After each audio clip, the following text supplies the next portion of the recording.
Welcome. I'm Sebastian Mahfood, and you're listening to WCAT Radio, the on-air wing of En route Books and Media, bringing you the dulcet sounds of Catholic wisdom. All right.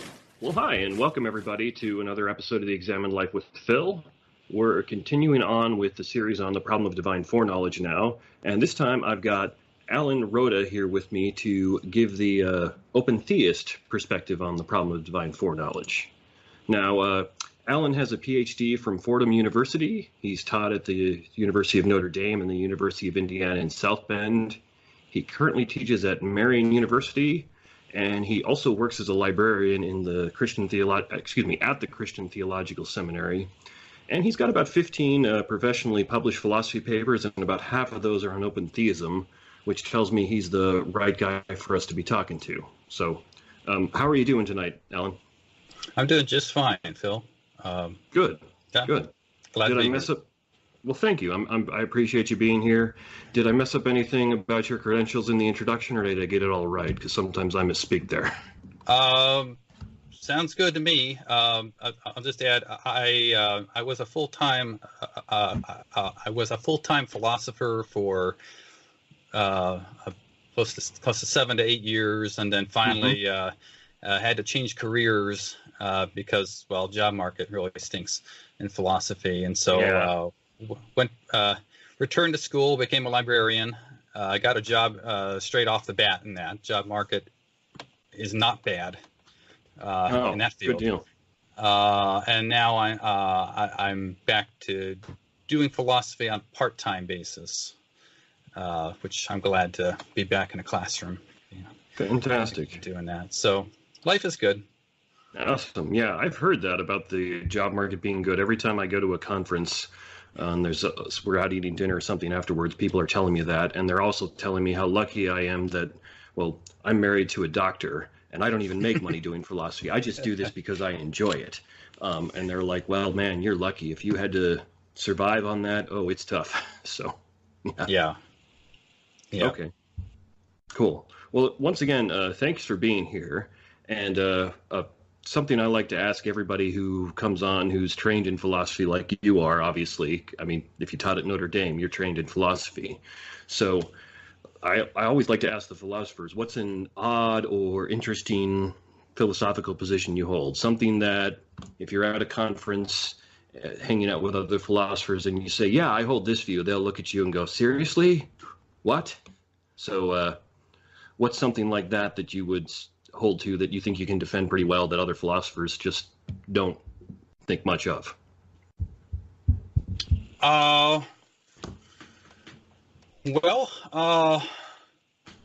One view I hold, it's not quite in the mainstream with respect to philosophy of time, but it's definitely a well-represented position, is that I'm a presentist. That is, I believe that everything that exists at the present. Past things no longer exist. Future things do not yet exist. So they aren't part of the ontology. There are probably the majority of people who work in the metaphysics of time hold to some version of a block theory of time, which says that, in addition to the present events, there are past events and future events, and they're all equally real, even if we don't currently experience them the same way. And one place where I apply presentism that your viewers may find interesting, and I wrote a paper on this, is I apply it, well, with this one objection that people sometimes raise against presentism is, how do you ground truths about the past, right? If the past no longer exists. And one of the moves I make there that is I appeal to the memories of God. That the truth makers for truths about the past are God's memories. Because God experiences all events as they occur and retains a perfect kind of recollection of everything that occurs. Interesting. So that's my, if you ask me like what the presently existing ground for the truth, for truths about the past is, then that's what I'm going to offer as a truth maker. Yeah, that's interesting. That reminds me of some variants of Christian idealism that say things like everything that exists is just a thought in the mind of God or something like that, which is, you're not quite going that far, but it's I don't want to say that. Seems similar. Yeah. And that block theory of time you're referring to, correct me if I'm wrong, isn't that commonly referred to as the B theory of time, where presentism, what you're taking, is more commonly referred to as like an A theory of time? Do I got that right there, or have I reversed those? Yeah. There's so a block theory, and there's different kind of versions of this, but on the majority one just says is also known as eternalism. It says that past, present, and future events are all equally real. So if you could view all of reality from a God's eye perspective, you would see all of the temporal events just kind of laid out before you. And from that perspective, there is no real becoming or passage of time. That's just an illusion. Okay. According to all versions of the A theory, and there are several, becoming is objective. It's not an illusion. Okay. So if you surveyed all of reality from a God's eye perspective, there would be real observable change. The ontology of reality is non-constant. Okay, yeah, that's kind of what I thought about it before, where you can, I think loosely speaking, you could say that presentism, or the A theory of time, that's kind of how the average man who doesn't study philosophy and metaphysics and physics thinks about time, where it just naturally seems apparent that, well, things come into existence. I was born, and they go out of existence. One day I'm going to die. Where the B theory of time is a little bit more radical in the sense that it says something about our perceptions there is off. What we're perceiving is not really how things really are. Yeah, I think that's right. Yeah, and that, I don't think that necessarily means the B theory is wrong. But that's just a good way to describe and categorize them, I thought. Yeah, I think that's right. Okay, cool. Awesome. Well, I'd actually probably want to agree with you on presentism. I think from the little bit of study I've done in theories of time, that just seems to me to be probably the way to go. But I haven't studied it near as much as you obviously have. So, okay. Well, let's just move on and don't dive right into the problem of divine foreknowledge. The first thing I've been doing when I interview people on this is I just lay out what the problem is and then ask if you agree with how I've characterized the problem, because I've found that actually some people have agreed and some people have been like, no, you've got it completely wrong. I don't even like the way you've categorized it. So here's how I've been defining it in all these podcasts we've been doing, which is, loosely speaking, the problem is, if God knows the future, how can we be free? And that is, classical theism has tried to argue that God can control and foresee all things in the world where humans are free. Freedom, however, can exist in this context only in a verbal sense. There's no room for the kind of freedom the Bible speaks of if there is a God who knows and or controls all things in a timeless present. Freedom means that reality is open in a way that it cannot be open for in such classical theism. Or we can do more formal arguments like this, where we say, one, necessarily if there's an eternally settled storyline, then Agent A chooses this and not that. Two, necessarily there is an eternally settled storyline. And three, therefore necessarily Agent A chooses this and not that. And there's a simpler version of this argument from the philosopher William Lane Craig. He says, necessarily if God foreknows X, then X will happen. Necessarily God foreknows X, therefore X will necessarily happen. And so these are two slightly different ways of making the same argument, and at least as far as I can understand, the argument's the source of the problem. That is, if God knew yesterday that I would be writing these notes, well, I didn't write them today, but I did at the time I wrote the notes. How can I then be free to do so? Or let me put it a different way. If God knew yesterday that I was going to be talking to Alan on the podcast about the problem of divine foreknowledge and open theism, how can I be free to do so, since God cannot be wrong?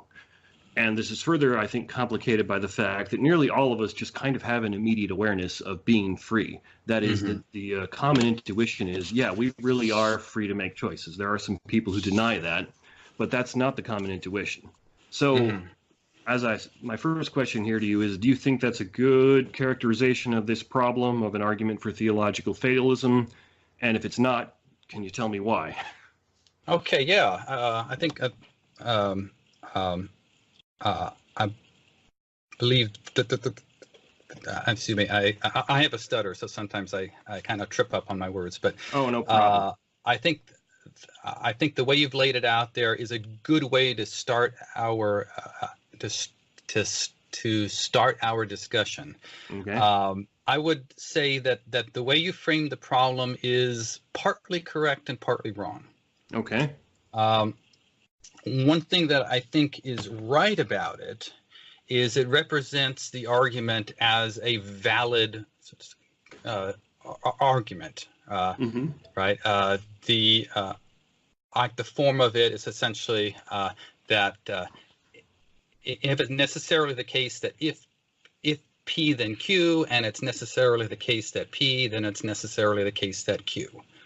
That is an axiom in every kind of version of modal logic, all the different systems of modal logic, and it's easy to explain why. Though I won't step into that right now. Could you repeat that formulation you did for me again? Okay. My mind was focused on something else. I apologize. Okay. So the basic structure of the argument is one which is demonstrably valid. It says that if it's necessary that if P then Q, and if it's necessary that P, then it's necessary that Q.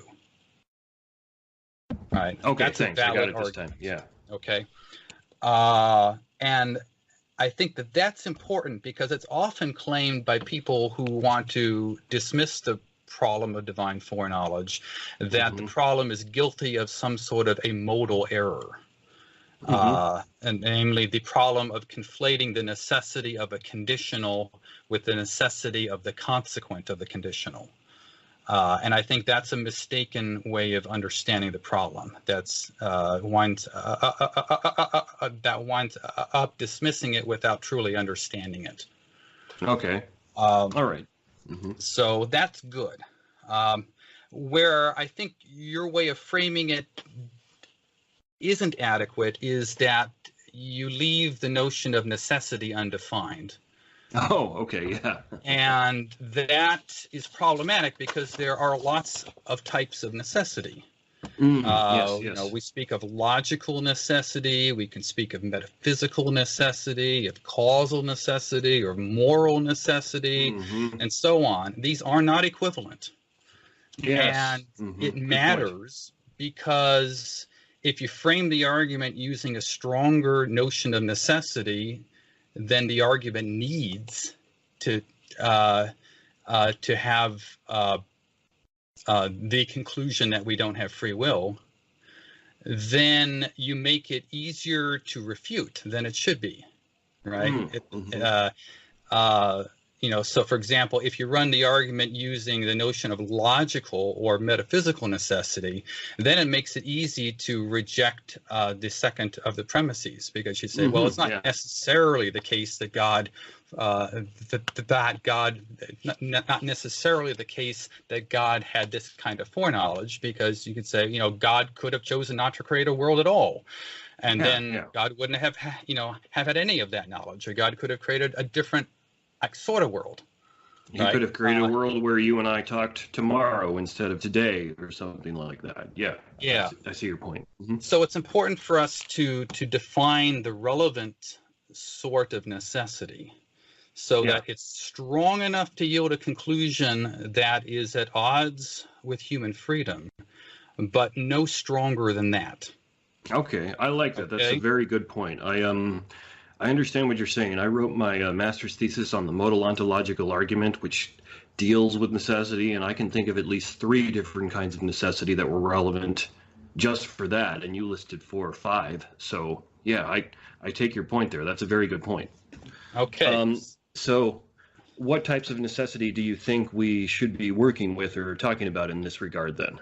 Okay, here's what I think. I think that the relevant kind of necessity, right, it has to be strong enough to pose a problem for human freedom, but no stronger, so that the premises are as plausible as possible, and that's harder to attack, right, because we don't want a cheap sort of victory over the problem of divine foreknowledge. Right. We don't want to create a straw man that's easy for us to knock over. We want to get to the heart of the problem, and without a cheap solution that kind of misses the core of it. So I think the obvious answer is that, and the relevant notion of necessity has to be something in the neighborhood of causal necessity. Okay. More precisely, I like the term used by the logician, but by the name of Arthur Pryor, who did a lot of work on tense logic. He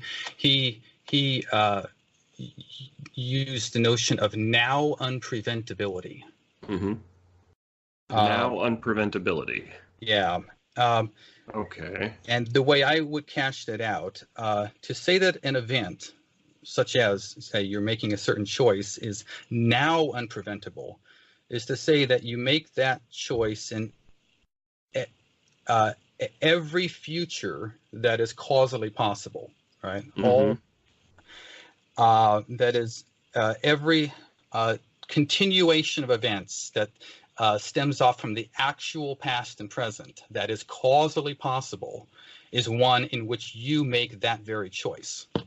Okay. That would mean that it's now unpreventable, because there's no way, right? If you're refraining from that choice is outside the scope of causal possibility, then there's no way you're not going to, that you cannot make that choice, right? You're effectively determined, right? I'm trying to think of I apologize.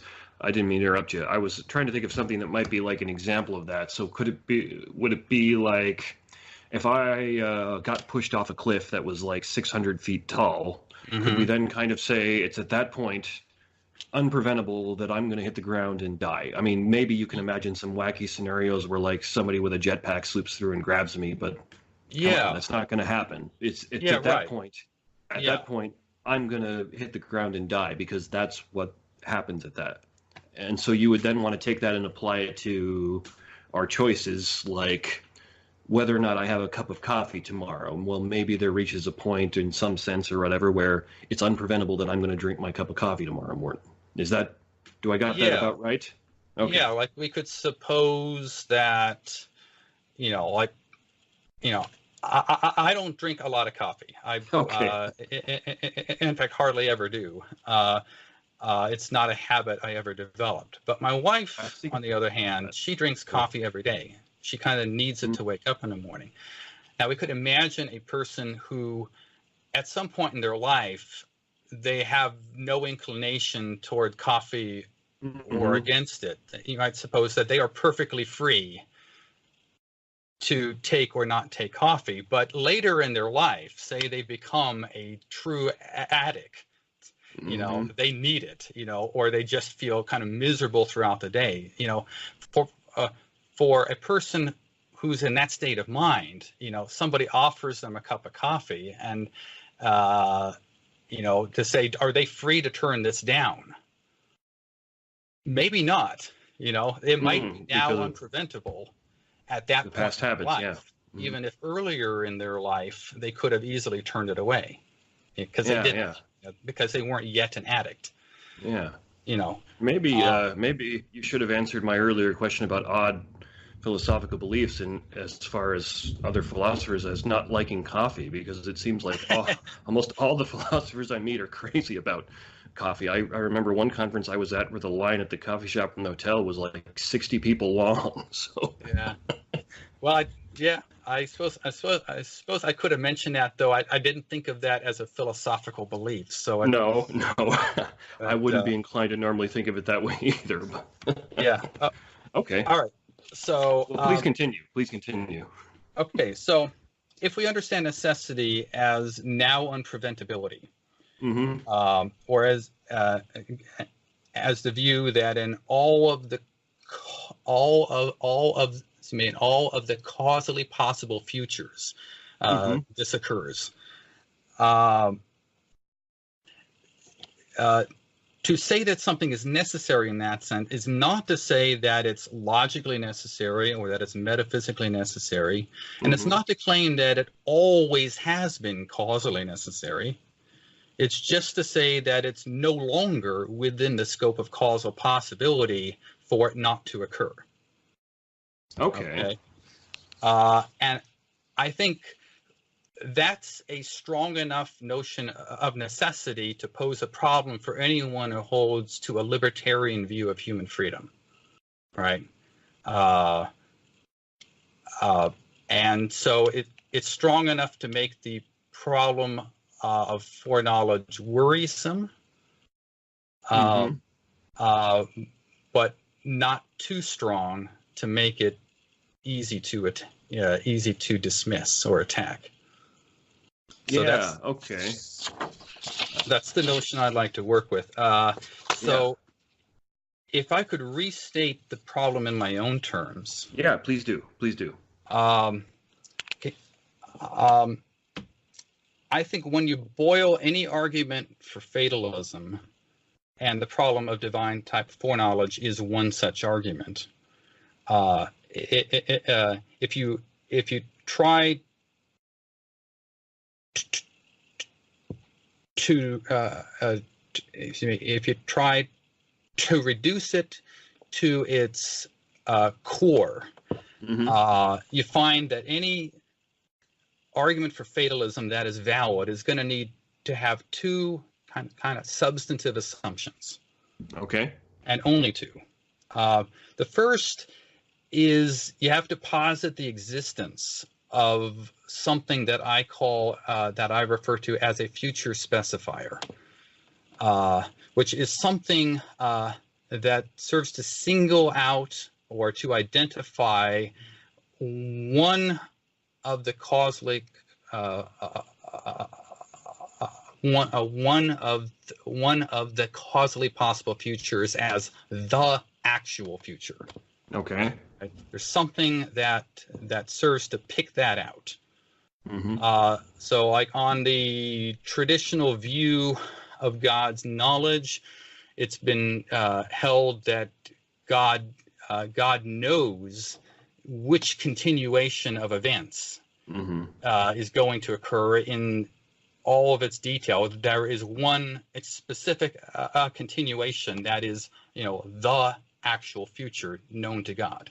And on some kind of versions of providence, they'll say that, such as the Molinist view, they'll say that God decrees a unique actual future, that God decrees all of history.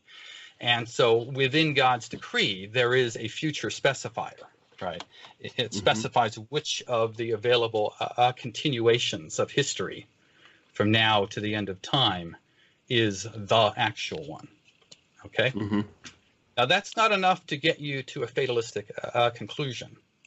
To get to a fatalist conclusion, all you have to add, though, is that future specifier, whatever one we have in mind, it could be the knowledge of God or God's decree, or it could simply be the existence of a complete true story of the future in some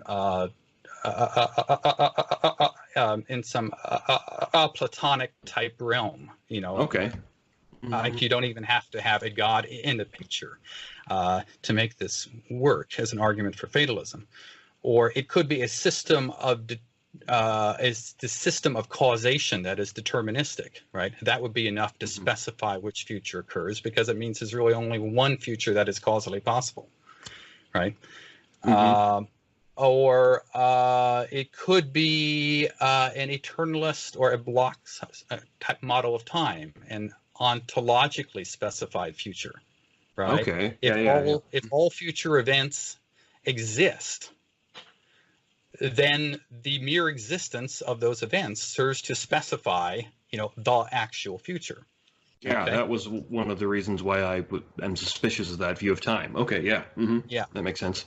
So to get to a fatalistic conclusion, you need to have the existence of a future specifier, and then you also have to say that that future specifier is itself now unpreventable. Okay, that there's nothing we can do now to cause it to be the case that that specific specifier doesn't exist. Okay.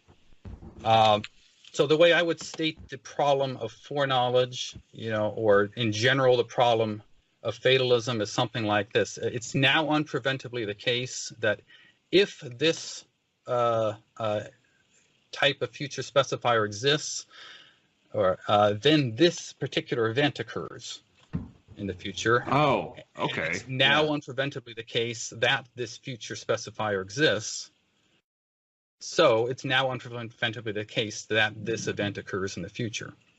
So if I'm following you right, we could say something, and I might trip over this a little bit, but it'd be more like if it is the case that it's unpreventable that God knows I'm going to have my cup of coffee tomorrow, then I will, and he does, and it is unpreventable that he knows that, so it is. Did I more or less get that right? Or Yeah. Okay. And it may help to clarify by considering the possible responses that one might make. And this would help me define what I mean by open theism. And that was. Go ahead. That was going to be my next question to you, is just to tell us what open theism is. So dive right in. Go ahead. Okay. So in terms of the way I've characterized the problem, you have these two assumptions that you need to make to get a fatalistic argument off the ground. You need the existence of a future specifier, and you need that specifier to be now unpreventable. So there are two ways then to be an anti-fatalist. You can either deny the existence of the relevant specifier, or you can deny the unpreventability of it. And I think all of the responses to the problem of divine type foreknowledge kind of boil down to one or the other of those two. Okay, that makes sense. Yeah. So the open kind of theist takes the first route. We deny the existence of future specifiers. And so, well, there isn't anything. I know you. Go ahead. Sorry, I didn't mean to interrupt you. Go ahead. I was just thinking out loud. You go ahead and finish your thought. Sorry. Okay. So what I call the open kind of future response to fatalism says that whatever type of specifier the fatalist wants to posit, it could be the foreknowledge of God, it could be God's eternal decree, it could be just the existence of some complete true story of the future. The open type of futurist is going to say that doesn't exist as a future specifier. So those, so I want to say there is no such thing as the complete true story of the future. The story is, in important respects, still is not yet wholly written. Right? And as we make the choices we do, we are contributing to that story. We are, we're not just kind of following a script that God, the divine author, has written ahead of time. We are co-authors, at least in some small respects, of the grand story that God and us are, God and his creatures are writing together. Okay. Well, I know what a lot of people are going to want to ask then is, are you saying that God doesn't know the future, or what are you actually getting at there? I am saying that God knows the future as perfectly as, knows the future as the future is. Okay. The future, I would want to say, is in some respects open-ended. Mm-hmm. If there is, in fact, no such thing as a unique actual future, right? Mm-hmm. It hasn't yet been specified. Then it would be a defect in God's omniscience for God to know that, because there's no there for God to know.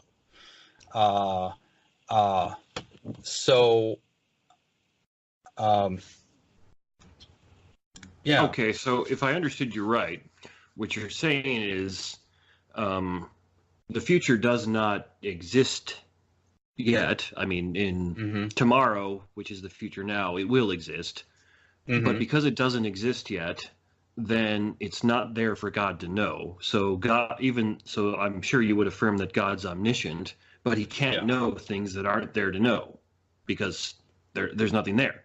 Is that more or less correct, or did I mischaracterize? Right. I don't think I would quite put it that way, because of course the future doesn't have to be there for God to know what's going to happen. If God could, if everything were determined, causally determined, then God could know exactly what's going to happen simply by knowing the causal propensities of things.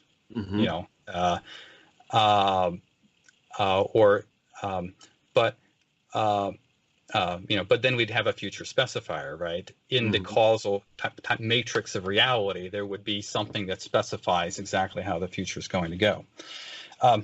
So the one alternative to respond to the fatalistic argument is to deny the existence of any of the types of future specifiers that the fatalist might want to posit. The future is really open-ended. Not in all respects. It doesn't mean that that the future is completely like random or something. Things like eclipses and things are presumably causally determined to occur, and we can predict them with near 100% accuracy and stuff like that. But some things are not determined, and some human choices are among those. And so in those respects, the shape of the future has yet to take form. Okay. The alternative way of responding to a fatalistic argument is what I call the preventable kind of future response. And that's just to say that, yes, there are some future specifiers, but they are not unpreventable. And the standard kind of way of, or like the standard example of this would be the alchemist response to the problem of foreknowledge, which says that God has always had the foreknowledge he does because things play out the way they actually do. So God always believed that you would be talking with me tonight because tonight you are talking with me. Yeah. I've used that one before. Reverse the dynamic and say, it's not that I'm going to do this because God knows it. Rather, it's God knows it because it's what I'm going to do. Yeah. So that's the alternative way of responding to the fatalistic argument, is to say, yes, the knowledge of God does pick out a unique actual future, but God's knowledge gets its content in part from the actual occurrences of future events. So it's explanatorily or ontologically dependent upon those events. Mm-hmm. Okay. And I take it you don't take that view, or what do you think of that? Okay, well, this is probably jumping ahead a little bit, but what do you take to be the problem with it? I was talking to a Thomist about this last time, and he doesn't like that because it violates the strong, the strong view of aseity or divine simplicity they have. Whereas, like a Molinist I talked to, love that idea. So what's the exception you take with that? That's kind of strange that the Molinists should love it, because the Molinists should actually hate it, because it's totally at odds with Molinism. But that might be kind of jumping ahead. So the reason I don't hold to the Occamist view, which also lines up with, I guess, with also what's known as the simple foreknowledge view, is two reasons mainly. Number one, I think it runs into a grounding problem of the same sort that you get with Molinism.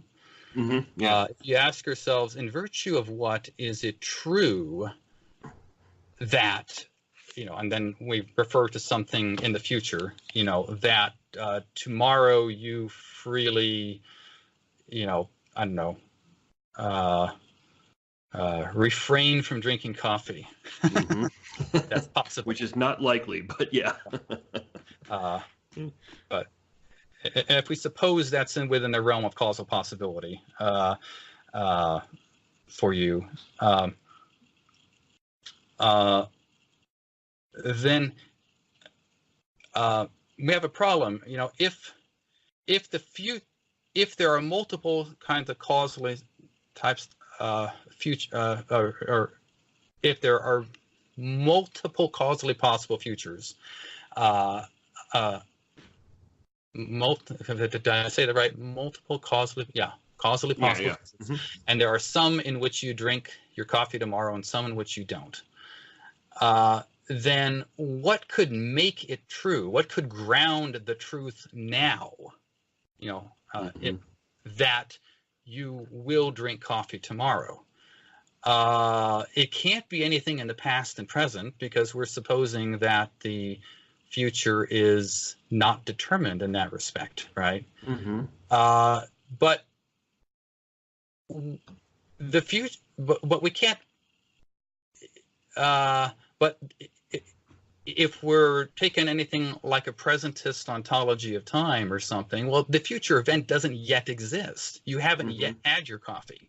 So it seems like it just shouldn't be true now that you will have coffee tomorrow. Even if you in fact do have coffee tomorrow, it shouldn't be true now that you will have it tomorrow.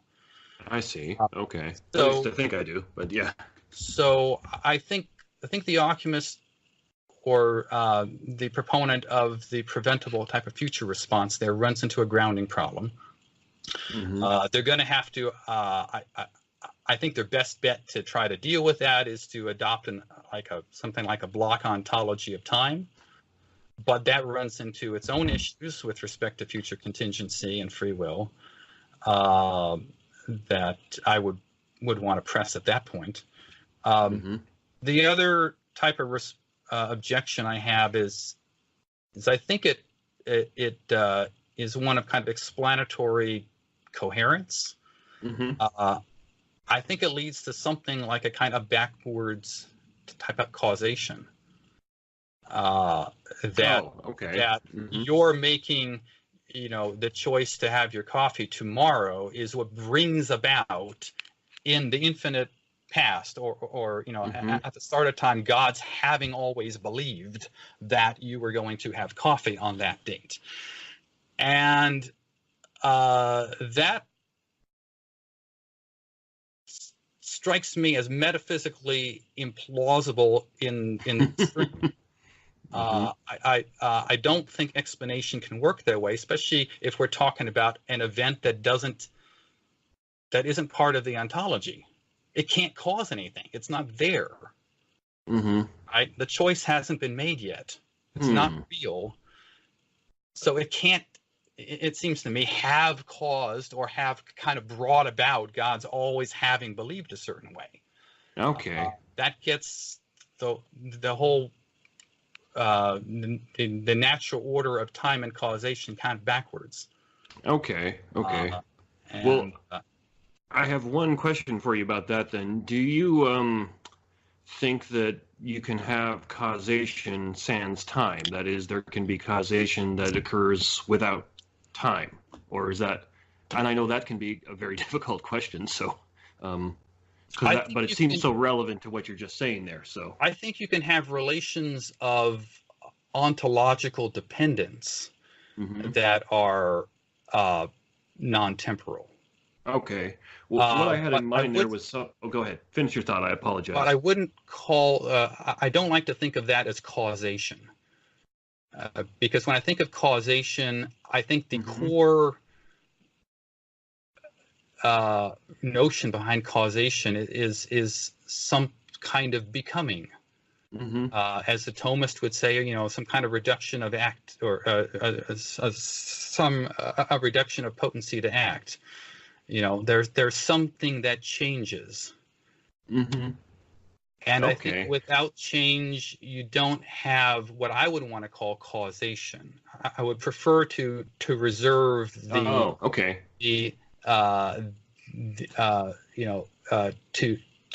to speak of like the instantaneous ontological dependency as that rather than as causation. Okay, I think I get your point there. Yeah, that's a very good response to what I had in mind, because what I had in mind was something like Kant's example of a ball sitting on a pillow from eternity past, where in a certain sense you might want to say the ball causes the depression, but if it's from eternity past, you can take time out of the equation. But so what I'm understanding you say is you wouldn't want to call that causation. You'd want to call that depression like ontologically dependent on the ball or something along those lines, if I followed you correctly. Yeah. Okay. Yeah.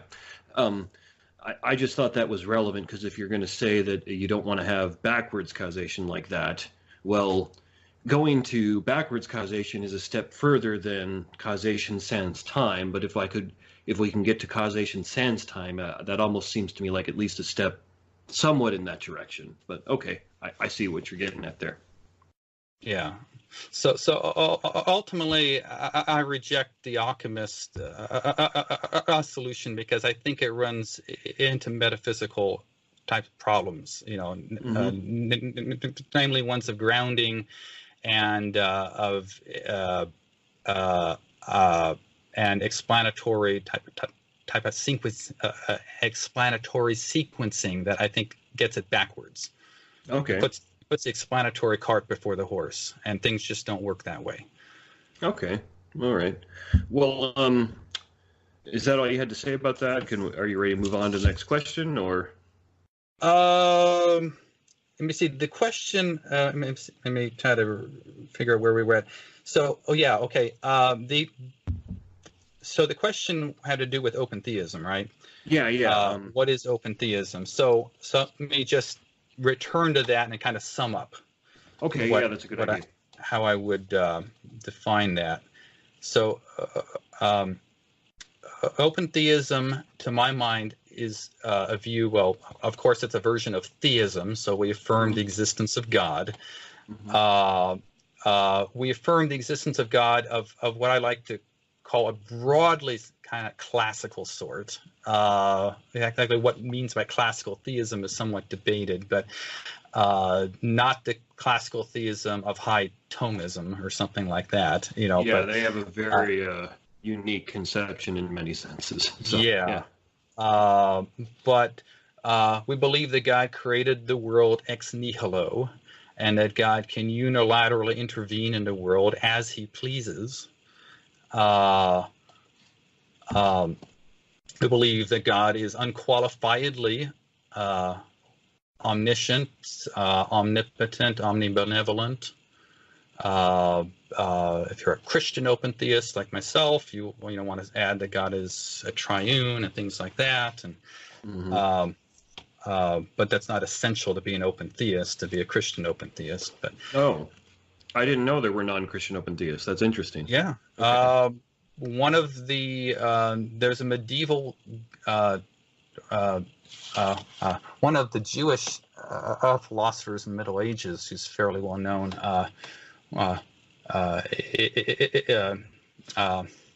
I think his name was Levi. Lee. Excuse me, I'm having a hard time saying my words. It was Lee. Oh, no problem. Well, I have trouble with his name. He wrote a book called The Wars of the Lord. And okay, I'm not familiar with that. It says like 14th century or something like that. And in it, he defends a version of open theism from a Jewish perspective. Interesting. Okay. So there have been historical examples of open theists from other types of faith traditions. Mm-hmm. Anyway, so we're theists of a broadly classical sort, and by that I just mean that we want to distinguish between open theism and process theism. They share some common ground, but the folks in the process camp are very clear that they want to deny creation ex nihilo, and they want to deny that God can unilaterally do anything in creation, right? And I just reject that. That if you affirm that, you have stepped completely out of Christian orthodoxy. Yeah, I couldn't agree with you more there. Yeah. So as far as the open part of open theism, we're going to want to say that the future is genuinely open-ended. There are multiple futures that are causally possible. And because of that, God knows the future as open-ended. So, and I would say that there is no diminishment of either the sovereignty or the omniscience of God on open theism, at least as I would characterize it. The future is precisely as open-ended as God has sovereignly allowed it to be. Okay. And God and his knowledge of the future is open-ended precisely because the future is open-ended, and God knows things as they are. So there are some open theists, such as Bill Hasker, who take quite somewhat of a different line. That he wants to say that there is a complete true story of the future, but it's not knowable by God or by anyone. Yeah. I reject that line because I think he runs into the same types of grounding issues that the alchemist does. And I don't think there's any kind of reason to say that. It opens the open theist up to an obvious type of line of objection, like you have a diminished view of God's knowledge. Yeah. As I recall, when I was reading your essays, Richard Swinburne takes a similar view to that. Is that correct? Yeah. Okay. Yes, he does as well. All right. I think I'm ready for the next question, whatever that may be. Okay. In that one, what I said is in one of your essays that I was read, you gave like 5 traits or aspects of what categorizes the open future or why we should think it's open. And I was going to ask you to tell me what those are, which is, as I understood it, I believe the essay was like the 5-fold openness of the future. If I might be misquoting that slightly. That's the title of it. But my understanding was there what you were essentially trying to do is argue for here's why we should think that the future is open.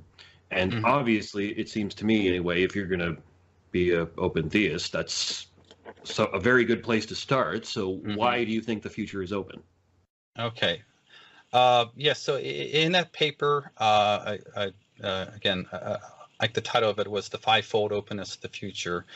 And my goal is to distinguish a number of different ways in which the openness of the future could be understood. And to argue that if the future is causally open and ontically open, or actually, I think I argue that if the future is causally open, then it's going to be at least hard to resist the conclusion without denying some things that are really plausible. to avoid the result that the conclusion is open in all of the other respects as well. Okay. So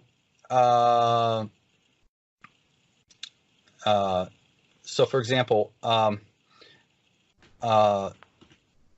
you can think of the future as aleithically open, where aleithic means having to do with truth. Right. Okay. It's from the Greek word for truth, aleithe. If the future is aleithically open, then there is no such thing as a complete true story of the future. Okay. Yeah, I can see how that would follow from definition. Yeah. If it's aleithically open, then it's also going to have to be epistemically open, right? If there is no complete true story of the future, then there can't be a complete known story of the future. Mm-hmm. Yeah. Right. Makes sense. Because truth entails knowledge. Nor can there be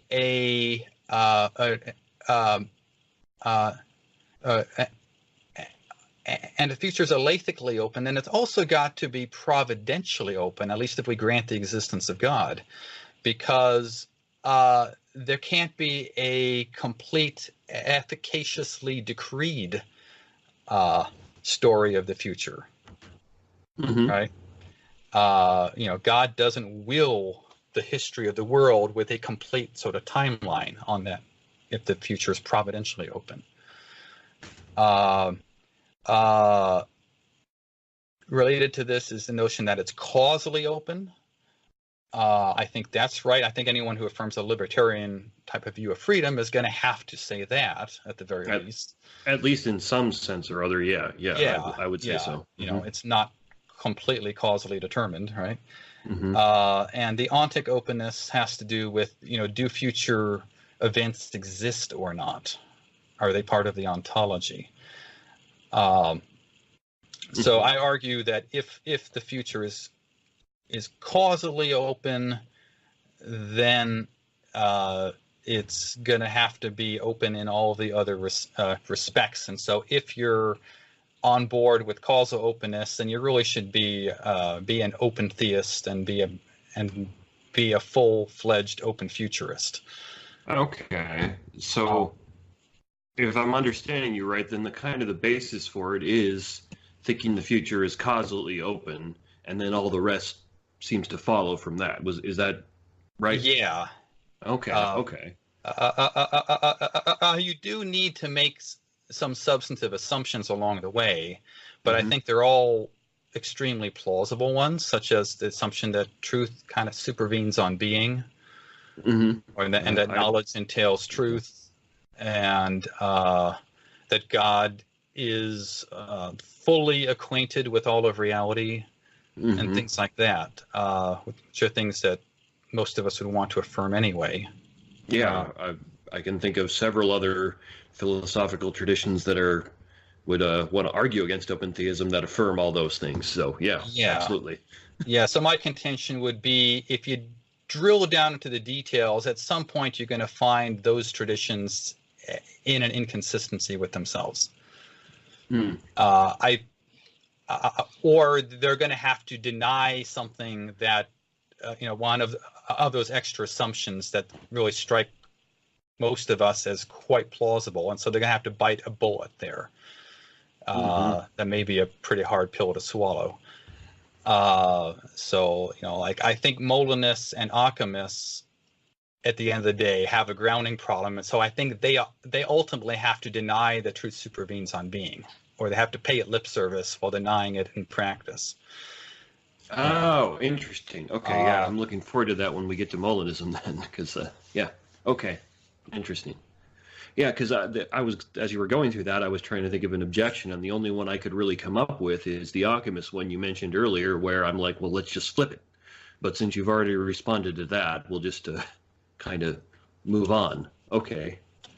So, well, this isn't a very good question anymore because you pretty much answered it, but why do you think open theism is true? Why do you think it solves the problem of divine foreknowledge? Well, you pretty much just more or less have laid that out. So yeah, could you just sum it up and give us your best pitch for why you're an open theist and why you think other people should be?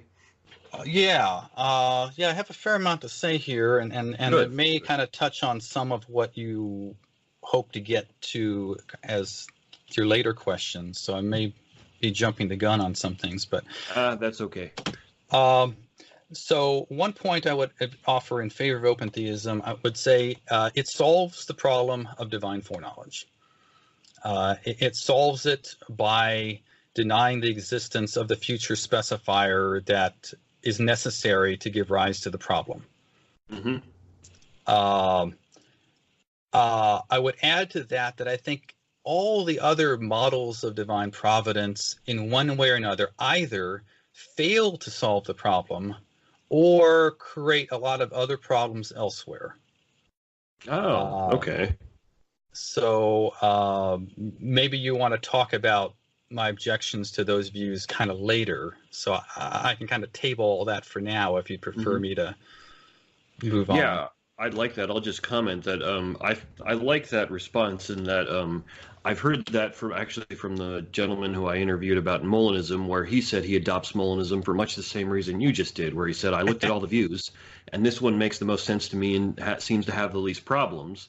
Yeah. So even though you and he disagree, I like that you're at least working with the same principle of, well, this one seems to be the best out of all the other ones, so that's what I'm going to go with, which I think is a very sensible approach to take. So yeah, I think the other main point I would add then, since I presume we'll have a chance to talk about these other views in a little bit. Yes, absolutely. Is that I think while I didn't become an open theist from the scriptural arguments, I approached it as a philosopher and became an open theist as a philosopher. I do think that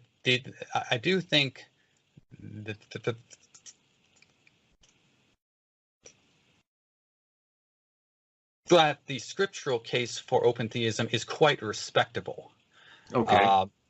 I don't wish to claim that it's a knockdown argument or anything close to that, but I think it's at least as good as the scriptural arguments for all of the other views.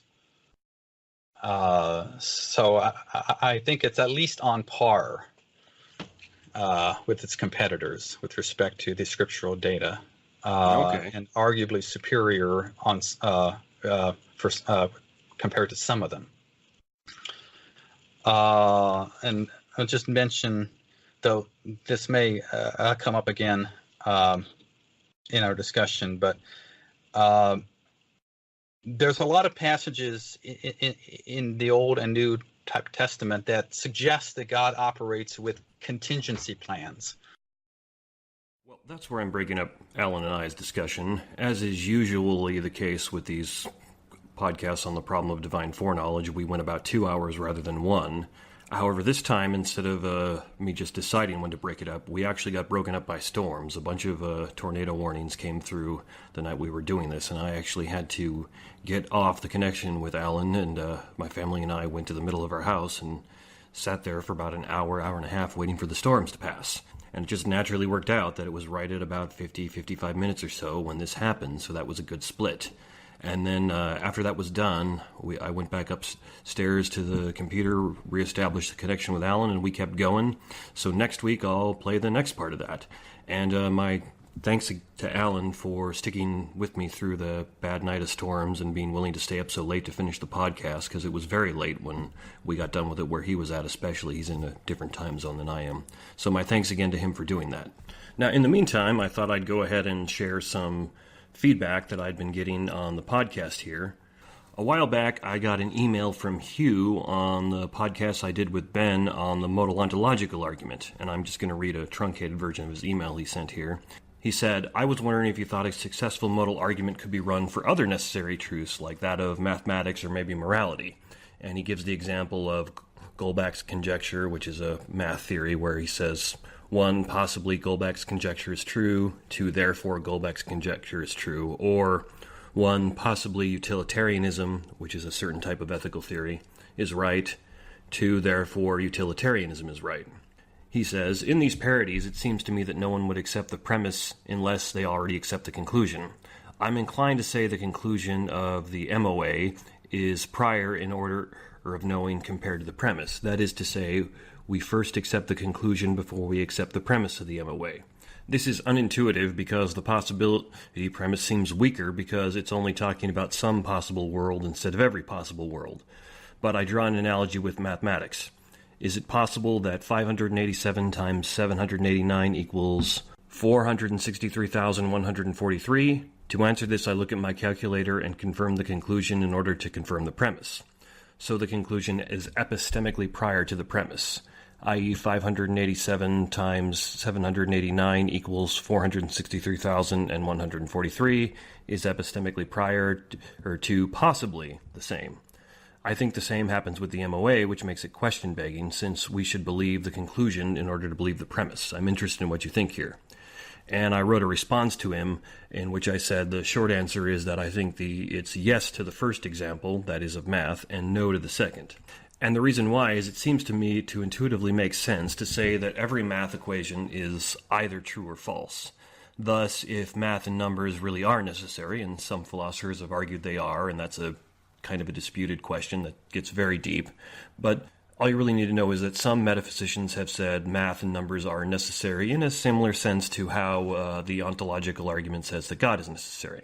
So what I said is, if math and numbers are necessary, then I think it would follow that if Kallberg's conjecture is possible, and that's in the modal sense of being coherent, then it is also necessary. And if Kallberg's conjecture is false, that is, if it's wrong, then it's impossible, as there's no way it could ever work. To use the language Ben and I use, there's no possible world where Kallberg's conjecture is true, therefore it's impossible. But I didn't think the second example on utilitarianism or ethical theories worked because it doesn't seem to me that any type of moral system is necessary in the same sense. That is, if you think of God as being the source of morality, and that's been the traditional theistic position for a long time, and that's what I hold to, then it seems perfectly sensible that we could say that God could have created some different moral standards than he did. So this gets into quite a bit of what your view of God and morality is, but it just seems perfectly plausible to me. At least it doesn't seem incoherent and impossible that God could have created a world with a different moral system than what we see. For example, Christian orthodoxy is traditionally taught that sexuality is best reserved for a monogamous marriage relationship. Well, I can imagine that it could have been the case that God could have created a world where that wasn't so and sexuality was best resolved for, say, some type of polygamous marriage relationship or something completely different. It doesn't seem to me to be necessary that that aspect of morality is that way in this strong sense of necessary. And don't hear what I'm not saying. That is the way the world is. That is the way the Christian teaching on the subject is that sexual relationships are best preserved for a monogamous marriage relationship. I'm just saying, it seems to me that if God had wanted to make the world differently, he could have done so, and that includes morality. So I don't regard morality as necessary in the same sense that I do mathematics. And thus I don't think it works there. And you could say a similar thing if you take God out of the picture and say something like evolutionary processes just came up with morality, which is a common viewpoint among naturalistic philosophers, that they say our ideas about morality are just a byproduct or something of evolutionary processes or something that is useful, and so evolution developed it within us. Well, if evolutionary processes are the source of morality, then it seems quite equally sensible to argue that it was just pure chance that we came up with our current moral systems, and thus it easily could have ended up being something else, and thus it's also not necessary, and so that doesn't work as well. But I did tell him that I do suppose if you could establish that a moral system has this same type of necessity as ontological arguments do, then that his other example might work. And I concluded by telling him that I think what he was getting at in the last paragraph is just the nature of the beast when it comes to a priori arguments, especially single-premise ones like modal ontological arguments. I don't think the argument's begging the question in the sense of assuming what it wants to prove. Rather, it's an immediate inference that follows from the nature of a necessary being. Now, this can appear circular as you're pulling out everything out of a single premise, but it's not really the same thing as assuming what you want to prove. This is a move that Descartes attempted to use when he made an ontological argument about triangles, which Ben and I mentioned in the podcast, and as the fact that all the angles in a triangle equal 180 degrees simply follows from the nature of a triangle. And likewise, actual necessity simply follows from the possibility of necessity in modal logic. And thus we can say a necessary being either must exist or be impossible. And Hugh actually replied to that as well, and I have not gotten back to him yet, and it's been almost a month. So Hugh, if you're listening, my apologies to you for that. I owe you a response, and I'm going to get to that, and my apologies that it's taken me so long. Another bit of feedback is somebody asked me about the podcast I'd done a while back on abortion, where I talked about abortion and arguing from the extremes. They asked me how I would respond to the argument that abortion is something that is best kept between a woman and her doctor. And the contention here seemed more or less to be that there are extreme, unusual, bizarre circumstances wherein a pregnancy can put the mother's life in danger. I think she mentioned renal failure as an example, or there might be some other examples that we could point to where the pregnancy really puts the mother's life at risk. And so in the cases like that, wouldn't it be best kept out of the legal frame, because legislatures are terrible at making good laws, especially for rare things like that, and just left between what the woman and her doctor decide is best? Because the woman is the mother of the child, so she has an interest and is the child's parent, and the doctor is very close to the situation and has the medical expertise to advise her, so why not just leave that to the woman and her doctor? And my response to that is that I think in those very limited circumstances, which are probably less than 1 out of 100 of every abortions, you might be able to get away with that. I think you might be able to say that in cases like that are extreme and unusual. I think that might be a perfectly ethical and moral thing to do in those very rare circumstances where if the mother continues the pregnancy, she's going to die. That's just really tough, and I'm not willing to come down and say it's always wrong or it's always right without knowing the context and the circumstances therein, because gray issues like that are always dependent on context and circumstance. So to make a abject judgment and say, well, we always must decide in favor of the mother, or we always must decide in favor of the baby in these odd and unusual circumstances is just poor and sloppy thinking.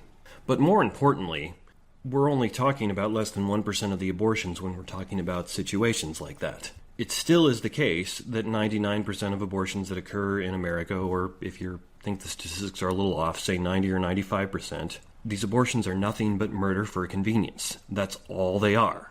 And that was actually the whole fallacy I was trying to appeal to here in that podcast is you can't legislate for what's normative by the extreme and the unusual. By definition, when a pregnancy is going to put a mother's life in danger is extreme and unusual. And you can't use that to then turn around and justify, and that's why abortion must be okay all the time. Morality doesn't work like that. When laws are set up like that, they're terrible. We do have laws that like that. They're terrible. They produce all kinds of unintended consequences, and they do more harm than they do good. And so she mentioned something about how, well, wouldn't it then be unjust for that small amount of people who maybe we could say in that case the abortion is the lesser of two evils, or maybe even it's a good thing in those very rare circumstances. And yeah, I'd grant you that it probably would be a little unjust that they didn't have that option if it could be justified, if it is the lesser of two evils. But how much more unjust is it for the 99% of abortions that are simply murder for convenience? How much more unjust is it for all those babies who are dying? After I get done working through the problem of divine foreknowledge, one of the things I'll try and focus a little bit on is political philosophy. And what this hits at is one of the major problems in all political philosophy, which is there has never been a system of governance, law, or anything like that any human being has devised that works all the time. Somebody always falls through the cracks. There's always some way that it doesn't work. And if you can solve the problem of how you always get justice for that less than 1% of the people and get it for the other 99%, if you can always make the situation that's extreme and unusual just and the normative just, then you've solved every problem in political philosophy. And if you know how to do that, write in and let me know. I'd love to hear it. Because that's the problem with every law that ever comes up. A great example of this is I'm convinced that stealing is wrong. One of the best stories I've ever heard is the story of Les Miserables, which the start of it is a case where stealing probably wasn't wrong. Go read it or watch the movie or play if you don't know what I'm talking about. Stealing is wrong 99% of the time. It wasn't at the beginning of Les Miserables. And how do you reconcile that? How do you get it to be justice in that the start of Les Miserables and justice for all the other times when it's just a thief taking something that doesn't belong to him? Well, I don't know. And if you know, please tell me, because that's the major problem of political philosophy. And I'll try and do a podcast on that in the future. So my point there is, yeah, if we made abortion pretty much illegal in the United States, except for some rare exceptions, would there be some injustices caused by that? Very likely. But those would pale in comparison to the vast extreme injustice that is 99% of abortions in this country are murder for convenience. And so when you're dealing with a government, you've got to pick what does the most good and the least evil. So that's why abortion should still be illegal, even though there's going to be rare circumstances where that would cause problems. So a little more feedback that I've been getting on the episodes I've been doing on the Problem of Divine Foreknowledge. The one I did with Jonathan Augustine Studi, where he gave us the Thomistic response, well, there's a group on Facebook called the Thomism Discussion Group, which is a group of Thomistic philosophers getting together, and I'm a part of that group, even though I don't generally consider myself a Thomist. It's a good group with a lot of good discussion and some real philosophers on there, so I posted a link to that podcast on the group, and generally speaking, most people were pretty appreciative of that, except for the fact that a lot of people didn't really care for Jonathan's assertion that William of Ockham was the reason why we have transgender surgeries. They didn't like his characterization of nominalism and blaming William of Ockham for this. There were several people who thought that was a bit over the line, didn't really work. So that actually generated more discussion on the group than the actual Problem of Divine Foreknowledge, which I thought was pretty funny. So maybe at some point in the future I'll try and get Jonathan back on here to talk about nominalism and William of Ockham and try to defend that claim a little more rigorously, especially since he just kind of seemed to make it offhand. It wasn't really the point we were talking about. And also, the episode that was the second part of my discussion with Jonathan, if you recall, I gave the philosopher David Bentley Hart my Facepalm and Sigh Award of the week for his really bad article in the New York Times on socialism. And a guy named Alexander left a comment on Facebook saying, I listened to the podcast and found your interview with Augustine interesting, and here I assume he meant Jonathan. I did read David Bentley Hart's New York Times article a while ago, and I agree with your assessment of it. The piece looks more like something motivated by sheer social justice sentiment, which prevails in much of contemporary Western academia, than it does a properly reasoned call for a positive reassessment of socialism's possible merits. I'm not a fan of any single economic system, but if there's an argument to be made for socialism, or at least a call to relax about socialism, as the article's title suggests we do, I don't think DBH has presented it in the best possible way. And I replied to him, thanks for listening. I think you are right that Hart's article sounds a lot like a SJW rant, which is why it was so bizarre to see it coming from an actual philosopher. Like you, I do appreciate that actual arguments can be made for socialism, and I wish Hart would have actually tried to make one or two, just because it's far more interesting, useful, and fruitful to engage with actual arguments instead of inane rants that don't really go anywhere. And just as a general note, I pretty much only share feedback here on the podcast where I know or have some good evidence that the person involved has actually listened to some of the podcast. I do get a fair amount of comments on the Facebook page where it's pretty obvious the people involved didn't even bother listening to the podcast and they're just responding to the title or something along those lines. And I try to make a point of actually replying to every one of them and engaging with them because everybody's worth engaging with. But I'm not going to bother sharing any of their comments here on the podcast because if they're not going to bother to listen to it, I'm not going to bother to speak about them on here. So that's some of the feedback I've been getting. And I always enjoy getting feedback. It makes this very interesting and worthwhile. So by all means, if you have some about Alan and I's discussion or anything else going on, write in and let me know. You can always reach me at theexaminedlifewithphil@gmail.com. Go to the Facebook page, The Examined Life with Phil, and leave a comment on anything. So you can send me a message over Facebook as well. And just let me know what you like, what you don't like. If you have some criticism of the way I've been doing things, if you want to hear me talk about something else, write in and let me know. I welcome all your feedback. And if you're enjoying the podcast, if you like what I'm doing here, by all means, please share it on your social media, on Facebook, Twitter, whatever. Get it out to more people. and give me a review on iTunes or on any of the other places that I have the podcast up, because that'll help the algorithms get it out to more people. So thanks again for listening, and next week you'll get to hear the second part of Alan and I's discussion, where he gives some of his critiques of the other viewpoints as well as responds to objections to open theism. Thanks again. We hope you enjoyed the program and will join us back for another show on WCAT Radio. This is Sebastian Mahfood. Good day.